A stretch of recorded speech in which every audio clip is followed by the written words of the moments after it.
Hello বন্ধুরা, the অ্যাটাইপিক্যাল ফ্যামিলির episode 6 নিয়ে ফিরে এলাম। এই ড্রামার বাকি ভিডিওগুলোর লিঙ্ক তোমরা ডেসক্রিপশন বক্সে পেয়ে যাবে। আর এই ভিডিওটা ভালো লাগলে লাইক কমেন্ট শেয়ার করতে ভুলো না। আর আমার চ্যানেলটাকেও প্লিজ সাবস্ক্রাইব করে দিও। তো চলো শুরু করে নিই। এখানে গল্পের প্রথমেই দেখতে পাচ্ছি আগুন লাগার দিনের ঘটনার কথা মনে পড়তেই দাহাইয়ের মুখ চোখ শুকিয়ে যায়। গিজো তখন ওকে বলতে থাকে, তোমাকে আমি বারবার করে বাঁচিয়েছি, আর এই সিচুয়েশনটার কথা বারবার জিজ্ঞেস করার জন্য আমাকে মাফ করে দিও। এরপর ওকে হাত ধরে নিয়ে আসে, কিন্তু ওকে দেখে কোনোভাবে দাহাই অস্বস্তি ফিল করছিল।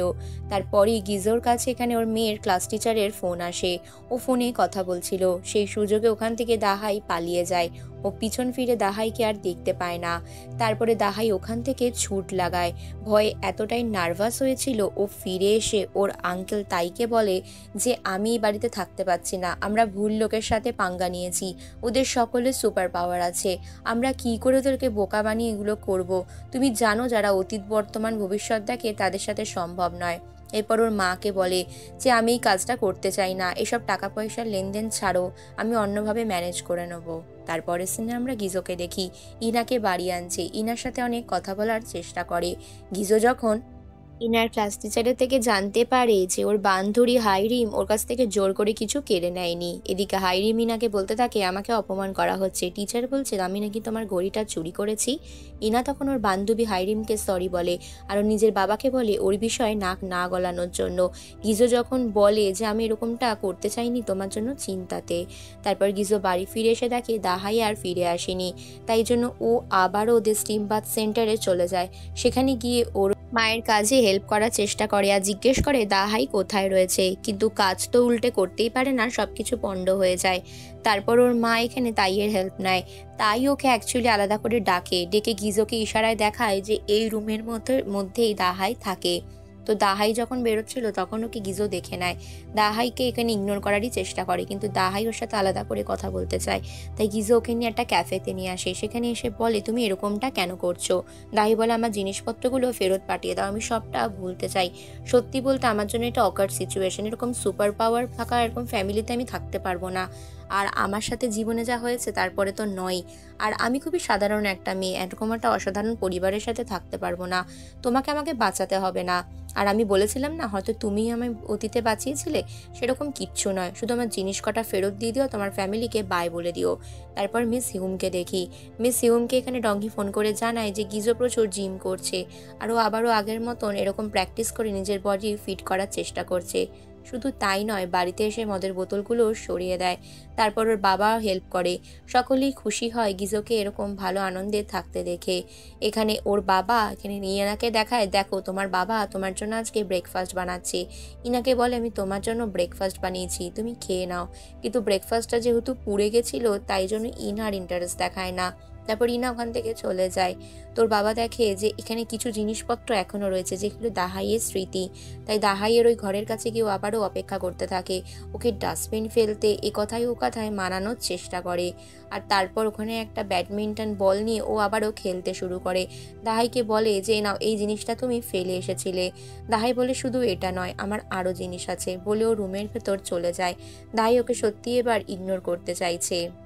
এরপর আবারও গিজো ওই স্টিম বাথ সেন্টারে যায়। এবার ওর মাকে পটানোর চেষ্টা করে, ওর মায়ের হাতে ব্যথা করছিল তাই জন্য পেন রিলিফার প্যাচ দেয়। তারপর ওকে কথায় কথায় বলে আমি তোমার কাছে একটা লাস্ট টাইম হেল্প চাইছি, ইনা প্রচুর কষ্ট পাচ্ছে, ইনা আমার সাথে কথা বলতে চাইছে না, ইনার ব্যাপারে হেল্প করবে। এবারে স্টিম বাথ সেন্টারের সকলকে হেল্প করার মাধ্যম দিয়েও দাহাই এর মন জয় করার চেষ্টা করে, কিন্তু দাহাই ওকে সাফ বলে দেয় যে এসব করবার কোনো প্রয়োজন নেই। পরের দিন স্কুলে ইনা যায়। ইনার স্কুলে এখানে দাহাইয়ের সাথে দেখা করতে যায়। দাহাই বলে তুমি বাবাকে সবটাই বলে দিয়েছো তাই না, তুমি এরকমটা কেন করেছো। এবার মনে মনে দাহাই কিছু একটা বলতে থাকে। দাহাই বলে যে আমি জানি তুমি আমার মনের কথা পড়ে ফেলতে পারো। ইনা বলে যে না আমি কিছুই পারবো না যতক্ষণ না চশমা পরে আছি। চশমা খুলে এবারও দাহাইয়ের মনের কথা বলে। দাহাই বলে যে আমি তোমার বাবাকে কিচ্ছু বলিনি, সে নিজের চিন্তাতে এরকমটা করেছে। তারপর ইনা বলে যে এরকম পাওয়ারটা আমি বহুদিন আগেই পেয়েছি। দাহাই বলে তাহলে তুমি বাড়ির সবাইকে বলছো না কেন। ইনা বলে এটা আমাদের সিক্রেট, তাই সিক্রেটই থাকতে দাও, ফ্যামিলির লোককে বলে কি হবে, আরেকবার কি আমি তোমাকে টেস্ট করব নাকি। এটা বলে ইনা বলে তুমি আমার বাড়িতে ফিরে এসো। তো দাহাই দেখে যে ইনাও চায় ফিরে আসুক। দাহাই এবার গিজোর কাছে গিয়ে সবটা বলে যে ওকে অ্যাকচুয়ালি কেউ বুলিং করছে না, ও এখানে নতুন বন্ধু পাতানোর চেষ্টা করছে। এরপর গিজো বলে তুমি এবার বাড়ি ফিরে এসো, আমার মনে হয় ইনার আর আমাদের সকলেরই তোমাকে দরকার। কিন্তু দাহাই কোনোভাবেই কাজে দেয় না। দাহাইকে এবার জিজ্ঞেস করে গিজো, তাহলে আমার মেয়ের জন্য আমার কি করা উচিত? তখন দাহাই শুধু বলে আমি শুধু চাইতাম আমার বাবা খুশি থাকুক, হয়তো ইনাও এটাই চায়। তখন গিজো বলে ঠিক আছে, এবার থেকে আমি সেটাই চেষ্টা করব। পরের দিন সকালে ও আগেকার মতন জিমে বেরিয়ে যায়। মর্নিং ওয়াক সেরে ফিরে আসার পর এইসবই করে। মিস ইউমকে ওর হাজবেন্ড রুনগু বলে যে আমাদের ছেলেটা বদলে গেছে, ও আগের মতন ঘুমানোর চেষ্টা করছে। কিন্তু মিস হিউমের মেজাজ খিটরে ছিল, যেহেতু ওনার ঘুম হচ্ছিল না তাই জন্য উনি ঠিক মতন দুধ না খেয়ে আবারও শুয়ে পড়ে। এরপর ওনার স্টিম বাথ সেন্টারে আমরা দেখি ডংহি চলে গেছে। ডংহি এখানে ওদের ওপর নজর রাখার চেষ্টা করছে, বলছে যে এখানে এই হং মহিলাটি প্রচুর টাকা ইনকাম করে। হং এখানে বুঝতে পারে যে ডংহি এসেছে, তাই জন্য কাংকে ওখান থেকে চলে যেতে বলে। কাংকেও ডংহি দেখে ফেলেছিল। এবার ডংহি লুকিয়ে বেরোনোর সময় ওকে হং আটকে দেয়। হং বলে যে তুমি এখানে তোমার বডির মাসাজ করাও, তোমার হাত এই বাঁ হাতি তুমি তোমার হাত কোমর এসব করি আমি তোমার ওয়েট লস করতে অনেকটাই হেল্প করব। এরপর হং মানে দাহাইয়ের সৎ মা ওকে অনেক মাসাজ দেয়। আর এই মাসাজটা খাওয়ার পর ডংহির মনে হয় যে আমি সত্যিই আকাশে উড়ছি। এই মাসাজে ওর শরীরের সমস্ত ব্যথা যন্ত্রণা স্বাভাবিকভাবেই চলে যায়।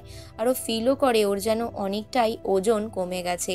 তার জন্য এক্সট্রা টাকা ক্রেডিট কার্ড থেকে দিতে যায়। আর তখনই মিস হং মানে দাহাইয়ের মা বলে তোমার ফ্যামিলিকে বলো ওদের রেজিস্ট্রি ম্যারেজ না হলে আমি ওদেরকে বাড়িতে পাঠাবো না। রংহি নিজের মা মিস ইউমের কাছে এটাই বলে যে কাং ওখানে কি করে গেল, জিমের মেয়েটা আর এরা সব আমার মনে হয় একসাথে মিলে রয়েছে, এরা টিম আপ করছে। কিন্তু গিজো ওর কথা কিছুতেই বিশ্বাস করতে চায় না। মিস ইউমেরও কিছু একটা সন্দেহ হয়। ডংহিকে বলে যে হ্যাঁ আমারও সন্দেহ লাগছে, কিন্তু গিজো বলে এরকমটা কিছুই নয়, এবারে আমি ইন্টারেস্টেড। এবারও সকলের সামনেই উধাও হয়ে যায়। মিস ইউম বিশেষত অবাক হয় যে তোর এরকম পাওয়ারটা ফিরে এসেছে আমাদের জানাসনি কেন। আসলে ওর বাবা সনগু জানতো, তো বাবা বলে এরকম সিচুয়েশনটা এখনো আসেনি, ও চাইছিল যে ভালো কিছু কাজ করার পরই এরকমটা দেখাবে। এরপর ডংহিকে বলে তোমাকেও মনে হচ্ছে একটু ওয়েট লস করেছো। ডংহি বলে আমাকে আমার জন্য কেউ দাহাই টাহাই দায়ী নয়, আমি একাই করেছি যা করার। এরপর ইনা পরের দিন ওর ক্রাশ আর হাইরিমদের সাথে ঘুরতে যায়। সেখানে গিয়ে হাইরিম আর ওই ক্রাশ ছেলেটার সাথে ছবি ক্লিক করে। ও ওখানে একা একজন কাপলদের আর বাচ্চাকে দেখে মা বাবাকে মিস করতে থাকে। ঠিক সেই মুহূর্তে ওর কাজ বয়ফ্রেন্ড ওকে এসে একটা কটন ক্যান্ডি দেয়। তারপর ওখানেও থ্যাংক ইউ বলে আপন মনে। হাইরিম ওর কানে কানে বলে আমি ওই ছেলেটিকে ওখানে আমার নিজের মনের কথা আজকে জানিয়ে দেবো। তাই জন্য ইনা একদম চুপচাপ থাকে। ক্রাশ ছেলেটি বলে যে তুমি কি আমাকে কিছু বলতে চাও, তোমার মনে কি কিছু আছে? ইনা বলে না আমি কিছু বলতে চাই না, কিন্তু হাইরিম হয়তো তোমাকে পছন্দ করে এটা বলবে। কিন্তু ছেলেটা ওখানে ঘুরিয়ে বলে আমি জানি তুমি হয়তো তোমার চোখের দ্বারা আমার মনের কথা বুঝতে পেরে যাও, আমিও তোমার চোখের কথা বুঝি। সেদিন তুমি আমাকে ইচ্ছা করে বলতে চাওনি। আর একটা কথা জানিয়ে রাখি আমি তোমাকে পছন্দ করি। এই বিষয়টা হাইরিম দূর থেকে লক্ষ্য করে। পরের দিন গিজো এখানে আবারও ব্যাডমিন্টন খেলে দাহাইয়ের সাথে ছুতায় না তাই দেখা করবার জন্য। দাহাই এখানে ওকে একদম পাত্তা না দিয়ে নিজের রুমে ঢুকে যায়। তারপর এখানে ঢুকেও রান্না শিখতে চায়, বলে আমি ইনার জন্মদিনে রান্না শিখতে চাই। কিন্তু এখানে দাহাইয়ের মা ওকে অনেকগুলো পেঁয়াজ একসাথে ছাড়াতে দিয়ে দেয়। তারপরের সিনে দেখি মিস ইউম গাড়ি করে দাহাইদের স্টিম বাথ সেন্টারে এসেছে। ওনার হাজব্যান্ড বলে এত চিন্তা করো না, দাহাই হচ্ছে সেই মেয়ে। এখানে মিস ইউমের মনে একদমই ইচ্ছা থাকে না।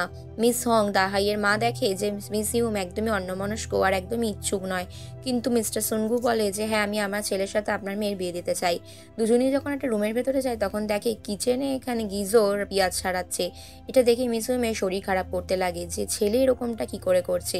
এরপর একটা রুমে নিয়ে যাওয়া হয় যেখানে সবাই ঘুমাচ্ছিল। সেখানে এসে মিস ইউমকে বলে চলুন আপনাকে আমি ঘুমোতে হেল্প করছি। এরপর ওই মহিলাটি হঠাৎ করে ওর হাত ধরার সঙ্গে সঙ্গে মিস ইউম ঘুমিয়ে পড়ে। মিস ইউম বলে যে ঠিক আছে আমি এবার রাজি, ঘুমানোর আগে বরং একটা কথা বলে রাখি আমি ওদের বিয়েতে রাজি। এখানে ইশারায় দাহাইয়ের সৎমা এটাই বোঝাতে থাকে, কিন্তু দাহাইয়ের খুব টেনশন হতে থাকে। মিস ইউম ওখানে ঘুমিয়ে পড়ে। এটা শোনার পর গিজো আর ওর বাবা দুজনেই অবাক হয়। তারপর চারজনে মিলেই ওখানে ডান্স করছিল। তখন দেখা যায় গিজো অত্যন্তই কেয়ারিং। আর এখানে ওর হাত ধরে ঘুমিয়ে পড়ার ঘটনাটা শুনে দাহাই যেন আরও গিল্ট ফিল হতে থাকে যে এরা সকলেই হয়তো কোনোভাবে বিশ্বাস করছে। হঠাৎই মিস হুমের ঘুম ভেঙে যায়। উনি ওনার হাজব্যান্ডকে খুঁজতে থাকে আর বলে আমি এখান থেকে চলে যেতে চাই। আমি দাহাইকে স্বপ্নে দেখলাম। কোনো কিছু না বলে ওখান থেকে গটগট করে চলে যায়। গিজো বলে আমি তোমার সাথে পরে দেখা করব। এখানে দাহাই আর ওর সৎমা এরা বুঝতে পারে না যে এরা হঠাৎ করে চলে গেল কেন। মিস হুম একটা স্বপ্ন দেখেছে। গিজো বা ওর বাবা এটা জিজ্ঞেস করলে ওরা কিছু বলতে চায় না। মিস হুম বলে সময় আসলেই বলবো, তবে এইটুকু জেনে রাখো আমি তোমার বিয়ে ঠিক করছি। গিজো বলে যে ঠিক আছে, আমাকে এক্স্যাক্টলি কি করতে হবে। তারপরের দিন এখানে দাহাই যখন বলটাকে দিকে তাকিয়ে থাকে, ওর আবারও গিজোর কথা মনে পড়ে যায়। ভাবে যে গিজো এখানে আবার আসতো, কিন্তু গিজো সত্যি সত্যি চলে আসে ওর জন্য ওর পছন্দের ফুল নিয়ে। ওকে বলে ফুলটা দিতে এলাম কারণ আমাদের বিয়ে ঠিক হয়ে গেছে। এবার মিস হিউম বলে আমি একটা গ্র্যান্ড ওয়েডিং দেখেছি, ওই বিয়েটা আমাকে করাতেই হবে। ওদের দুজনের বিয়ে হয়েই ছাড়বে, আর সেটাতেই আমিও শান্তি পাবো, সকলেই শান্তি পাবে। দাহাই ওকে রিফিউজ করে দেয়। দাহাই বলে যে এগুলো করার কোনো প্রয়োজন নেই। এরপর গিজো বলে যে তুমি বেঁচে আছো, আমার জন্য বেঁচে আছো, আমি চাই আমি তোমাকে সারা জীবন প্রোটেক্ট করব। এবার থেকে আমি তাই করব, তোমার জন্যই আমি জীবনের নতুন দিক খুঁজে পেয়েছি। এবার দাহাইয়ের ফ্যামিলির মিস হংরা প্রচুর খুশি থাকে, যেহেতু 50 বিলিয়নের সম্পত্তি ওরা পাচ্ছে বলে। এখানে কাং ওর আঙ্কেল তাই মিস হং সকলকে কংগ্রাচুলেট করলে দাহাই পাত্তা না দিয়ে চলে যায়। মিস হং বুঝতে পারে যে এই বিয়েটার ওর কোনোভাবেই ইচ্ছা নেই, তাই রাত্রিরে ওর শুয়ে পড়ে। ইনা ওকে কংগ্রাচুলেট মেসেজ করে। এরপর মিস হং ওখানে ভেতরে ঢুকে বলে তোর যদি বিয়েটা করতে না ইচ্ছা থাকে ঠিক আছে, জোর করবো না, তোর যেটা মনে হয় তুই সেটাই করিস। তারপরে ওয়েডিং গিফট এখানে সকল সাজানো হয়। দেখতে দেখতে বিয়ের খুব তাড়াতাড়ি তোড়জোড় শুরু হয়ে যায়। আজই হচ্ছে সেই বিয়ের দিন। বিয়ের আগে যাওয়ার আগেও দাহাই একটা কাপড়ের ব্যাগ খুঁজে দেখছিল। তা করতে করতে ওখানে মিস্টার সনগু চলে আসে, মানে গিজোর বাবা। এসে বলে আমার ছেলের জীবনে আসার জন্য ধন্যবাদ, আমার ওয়াইফের স্বপ্ন সত্যি হতে চলেছে, ও তোমাদের বিয়ের স্বপ্ন দেখেছে। তুমি আমাদের বোক ফ্যামিলিতে আসছো আমার ছেলের জীবনে স্পেশাল কেউ হয়ে, সেরকমটা আমি হিউম মানে আমার ওয়াইফের জীবনে হয়ে এসেছিলাম। তারপরে গিজোকে মিস হিউম বলে চিন্তা করিস না, জীবনে যাই আসুক না কেন নিজের লক্ষ্য স্থির রাখবি। এদিকে ইনার সাথে হাইরিন বন্ধুত্ব নষ্ট করে দেয় শুধুমাত্র ওই ছেলেটির জন্য।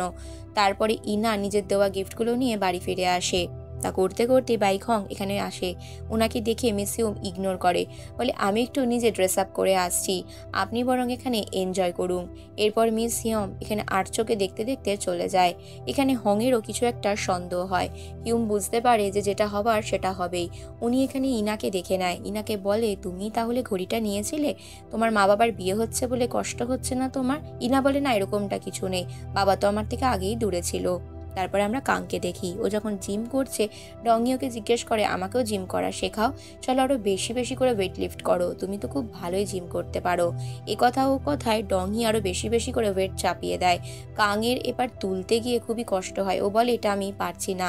এরপর কাংকেও বলে যে আজকে আমার দাদার বিয়ে, তো কাং বলে তুমি যাওনি কেন? ডংই বলে আমি সব প্রমাণ লোপাট করে দেবো, আজকে আমি সকলের সামনে ফাঁস করে দেবো যে তোমরা হচ্ছে সব একই সাথে মিলিত রয়েছো, আর দাহাই একজন ফ্রড।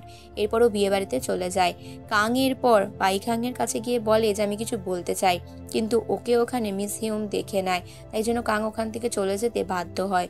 মিস হং বলে তুই এখান থেকে যা, আমি সবটা সামলে নিচ্ছি।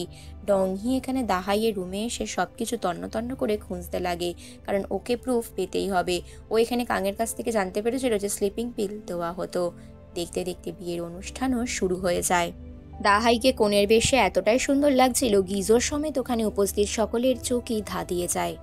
গিজো এখানে দাহাইকে দেখে বলতে থাকে সত্যি তোমাকে খুব সুন্দর লাগছে। তারপর নিজের হাতটা বাড়িয়ে দেয়। দাহাইয়ে যেন অদ্ভুত নার্ভাস লাগছিল, কারণ ওকে গিজোর বাবা বলেছিল আমার ছেলের জীবন এটাই মূল্যবান জীবন। ও বারবার করে অতীতে ফিরে গেছে কাউকে বাঁচাবার জন্য, যখন ও ব্যর্থ হয়েছে তখন ও ভূতের মতন ঘুরে বেরিয়েছে। তারপরে নিজের ওয়াইফ সিয়নকেও ও রক্ষা করতে পারিনি। এইবার তুমি ওর জীবনে এসেছো একটা চান্স হয়ে, এইবার যদিও কষ্ট পায় তাহলে ওকে বাঁচানো হয়তো মুশকিল হবে।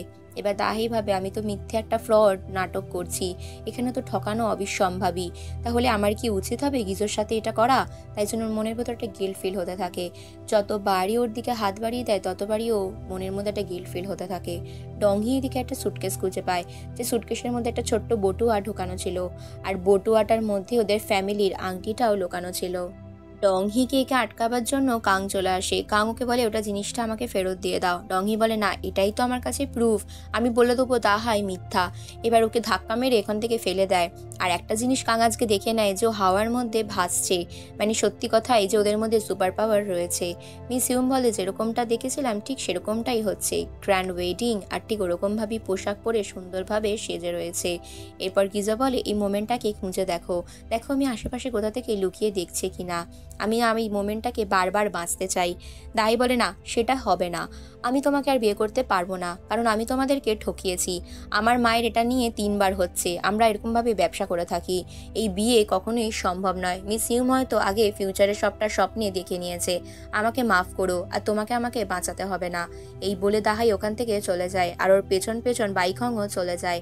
এটা শোনার পর গিজোর মনটা ভেঙে চুরমার হয়ে যায়।